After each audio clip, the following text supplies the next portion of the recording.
If you're a fan of decisive finishes in main events or co-main events, then UFC 170 was your night. And if you're a fan of Patrick Cummins or Sara McMann, sorry about your damn luck.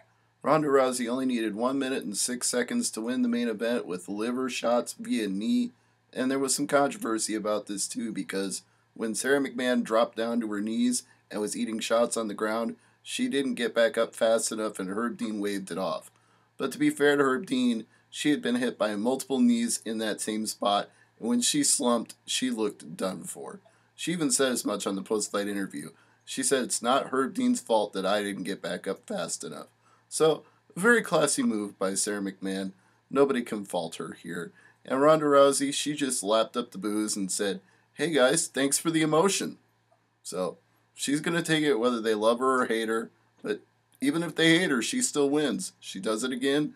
Olympian versus Olympian, the judoka beats the wrestler. Co-main event saw Patrick Cummins fall to Daniel Cormier at 119 of the first round. Cummins ran in there and tried. You gotta say he tried. You can't fault him for that. But he got tagged with uppercuts repeatedly. He got dropped. He turtled up on the ground. He was going nowhere fast. And it was stopped and he lost. That's pretty much all there is to say about the fight. Listening to Rogan and Goldberg talk about it afterward actually was probably longer than the fight itself. The most competitive fight of the main card by far was Rory MacDonald versus Demian Maia. And in the first round, Demian Maia kind of looked like he was on the path to an upset because he got a takedown, controlled, and just worked over MacDonald for the entire round. All he could do was defend and try not to get hurt too bad and try not to give up anything for submission. And to his credit, he did survive, but he lost the round. Then in the second round, he made a huge comeback. He very seriously hurt some liver kicks. That's going to be the theme of the night, is shots to the liver, because those body kicks that MacDonald hit Maia with turned him into a zombie. For about a minute, he just stood there and didn't do a damn thing, and MacDonald kept peppering him over and over again with shots, to the point where Rogan said, this might be stopped in the second round. And it wasn't, and it went to the third. Now in the third round, Maia had already been stopped on 11 out of 12 takedown attempts, but he finally did get one more takedown, and maybe he could have held on to it and found the path to victory, but MacDonald got back up a minute later and just started peppering him with shots again, and Maia just looked like a bloody, beaten corpse walking around the octagon by the end of this fight. Afterwards, he got the 29-28 decision, and Aries declared himself the animal. Not Dave Bautista the animal, just the animal in the octagon, and he said he's a killer and he wants that title shot. Mike Pyle needed 14 minutes and 6 seconds, but when he got the TKO, it was the summation of a fight that had been largely academic to that point, because Waldburger was just not able to outstrike him, outclass him, or outlast him. Pyle just ground him down into the dirt until he was done. And in the opener of the pay-per-view, what might have been the most impressive finish of the night, Stephen Wonderboy Thompson just ran through Robert Whittaker, the guy who won tough smashes and was considered to be a vaunted striker in his own right. But Thompson was just on a whole nother level here.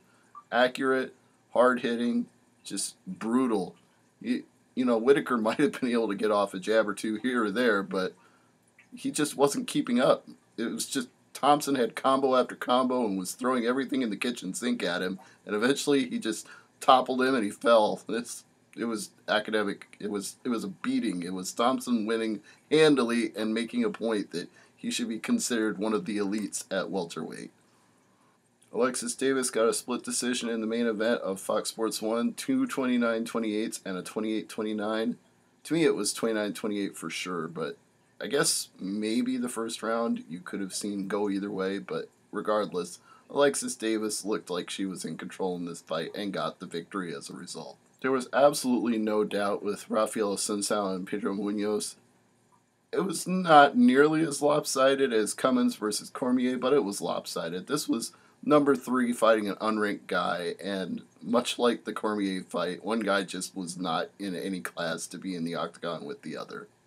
Funkmaster Aljamain Sterling got a close decision over Cody Gibson, 29-28 across the board, and he can thank his wrestling and striking for picking up the W in this bout.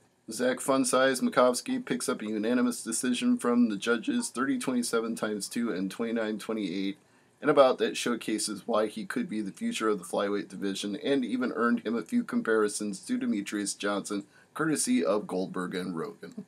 Erik Koch beat Raphael Oliveira at 124 of the first round by knockout and declared that the new breed was going to make a run on all the lightweights and that it was his true weight class. He said, "I'm a man now. I can't be making weight cuts like that anymore, so I'm fighting like a man."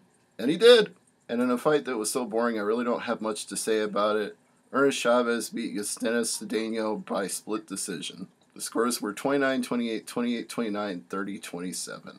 That's your UFC 170 recap. I'm Stevie J.